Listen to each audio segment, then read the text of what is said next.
Carnales de Telehit, ¿cómo están? Ahora sí que estamos de manteles largos en este especial porque tenemos a una persona que, bueno, muchos de ustedes lo han estado siguiendo a través de los años y tenemos la oportunidad de platicar el día de hoy con Robert Smith de The Cure. Robert, first of all, thank you very much for the time of this interview. That's all right. So, this album, talking about the creating process of the album, what is the biggest difference between this album and the other one of The Cure? The most obvious difference is the fact that we played this live in the studio, which sounds strange, but At live? yeah, well, I actually sang as we were playing, which normally I don't. Normally we record in layers and we develop the songs and then we change them and I chop them up and usually the process of making the record happens whilst, it sounds weird this, whilst we're in the studio. We go in with a kind of an idea of what we want to do and then we work it out as we record. With this one, because we had Ross Robinson producing, he took care of all that before we went in the studio. We spent a month playing and playing and playing and playing. So when we went in the studio, we actually just spent each day, we set up and we recorded. So it's essentially, it's a live album.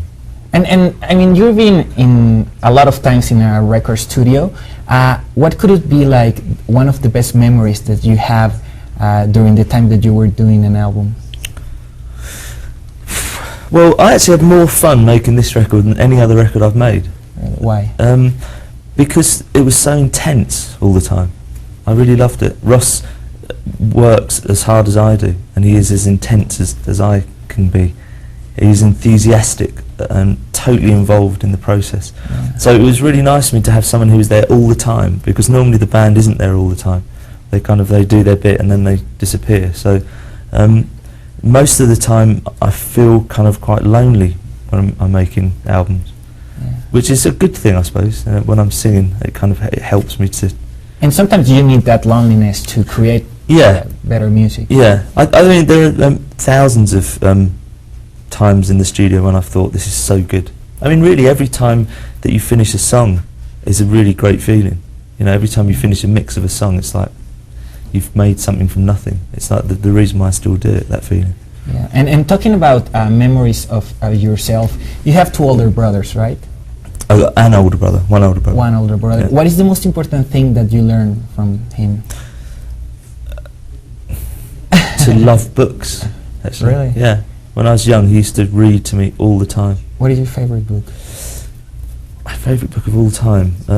It's hard, I know. It's very hard. I mean, I suppose just because a book that still holds a place in my heart is the Gormenghast trilogy by Mervyn Peake, which is just a kind of like a fantasy set of fantasy stories, but only because it kind of reminds me of a certain time in my childhood. I've read far better books, you know.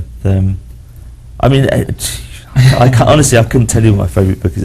There is no such thing. I like too many different books. And do you have any like younger brother or sister? No? I've got an older sister and I've got one younger sister. And what is the hardest thing for you to be in the middle of your family? I'm not really in the middle because my older brother and sister are 12 and 15 years older because my mum wasn't supposed to have any more children and then suddenly I came along. So me and my little sister we were always together and my older brother and sister were together. So it's more like two teams rather than being in the middle. Yeah. And talking about that time, did you like comics or superheroes at that time? Yeah, and I still do. In fact, I spent all day yesterday reading comics. What is like your favorite comic or your favorite superhero?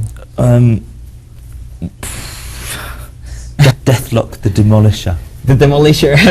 Cool, that's great. And do you have did you have at that time like any pets in your house? Yeah, I grew up with we always had pets in our house. I haven't got any now though. Really? We always used to have like cats and dogs and rabbits and hamsters and like a zoo. Yeah. And at that time you also started. And then they always used to die and it's like like they do. And at that time you also started admiring great artists such as Jimi Hendrix. What is like the most important thing that you admire of him? Well, when I was that's in the 60s, I was like I discovered him through my older brother. He used to play him and I was kind of probably 7 years old when I first became aware of who Jimi Hendrix was. And that's 1967, 1968. Yeah. He just represented. I suddenly realised that there was a big, colourful world out there. Because at that age, everything's to do with kind of just school and home. You don't really do very much at the age of like 7, 8, 9. You have no independence. You really have no power.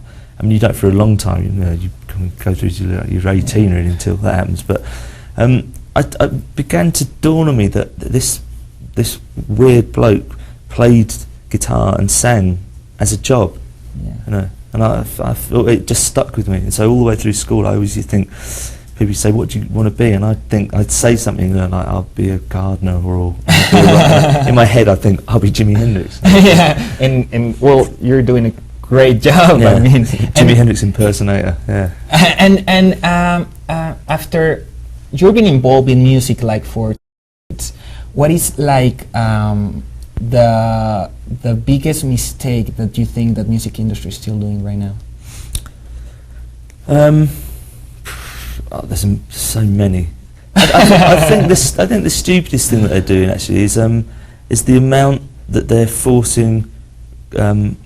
Just as an example, like the amount that they're forcing people to pay for downloads is too much. Like that they all just got together and forced Apple to increase the price of downloads on iTunes. When in fact they should be reducing it. It should become like 5 cents a song. Yeah. And all the money should go to the artist. I mean, they haven't really quite grasped. I mean, there's been this ongoing struggle for the last 5 years because the means of distribution, as in any industry, is the key, and the majors have been struggling to kind of contain and constrain how music's like distributed on the internet, and they've come up with such half-baked ideas, and none of them have really worked. And the fact that they're I mean, if you buy it now at the moment, the way that current rates are, if you buy our album on iTunes track by track, you'll actually end up paying almost as much as if you went and bought the CD. I mean, it doesn't make any sense at all. So that's just one very obvious big mistake that they're making, because and as an artist it hurts because they're forcing people to download music illegally still, because no one's going to pay like 50 cents for a song. I mean, why should you? It exists as digital information. It's like it doesn't cost anyone anything. It's like. So anyway, that's one thing. The other mistake is that, which hurts a lot of younger artists, it doesn't really impact on us as much, is the ludicrous amount of money that they spend on things like Pop Idol and all that sort of shit. It's like all the money that they generate from other bands goes into these ridiculous competitions to find one band that will sell like 1 million albums for like 1 month. And then no one hears about it, And it's this kind of constant, everything's speeded up to the point where everything has to happen now, everything has to sell now.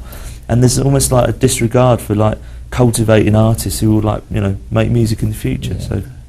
And in a lot of the songs of The Cure, you talk in a certain way about love. What is like your own definition about love? I suppose for me it's the inability to kind of comprehend a life without the person that I love. I couldn't imagine it. I think I mean it's that sense that you would honestly feel like you would die if that person wasn't there.